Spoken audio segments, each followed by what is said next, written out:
বৈষম্যহীন নবম পে স্কেলের গেজেট প্রকাশের দাবিতে বিভিন্ন জেলায় সরকারি কর্মচারীরা প্রতীকী অনশন পালন করেছেন। সকালে বরিশাল প্রেস ক্লাব চত্বরে প্রতীকী অনশন কর্মসূচি পালন করেন বাংলাদেশ সরকারি কর্মচারী দাবি আদায় ঐক্য পরিষদ। বক্তারা বলেন, বিদ্যমান পে স্কেলে দীর্ঘদিন ধরে বৈষম্যের শিকার হচ্ছেন তারা। বারবার দাবি জানালেও কার্যকর কোনো পদক্ষেপ নেওয়া হয়নি বলে অভিযোগ করেন তারা। এই বৈষম্য দূর করে দ্রুত নবম পে স্কেলের গেজেট প্রকাশ করার দাবি জানান তারা। এদিকে একই দাবিতে নাটোর শহরের পুরাতন বাস স্ট্যান্ড এলাকায় প্রতীকী অনশন ও মানববন্ধন পালন করেন সরকারি কর্মচারীরা।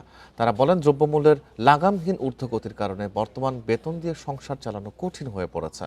তাই দ্রুত নতুন পে স্কেল বাস্তবায়নের দাবি তাদের। তা না হলে কর্মচারীদের জীবনমান ক্ষতিগ্রস্তের আশঙ্কা করছেন তারা। চাঁদপুর ও খাগড়াছড়িতে একই দাবিতে প্রতীকী অনশন কর্মসূচি পালন করেছেন সরকারি কর্মচারীরা। গ্রেড ভিত্তিক বেতন কাঠামো নির্ধারণ ও সর্বনিম্ন বেতন ৩৫,০০০ টাকা নির্মাণের দাবি জানান তারা।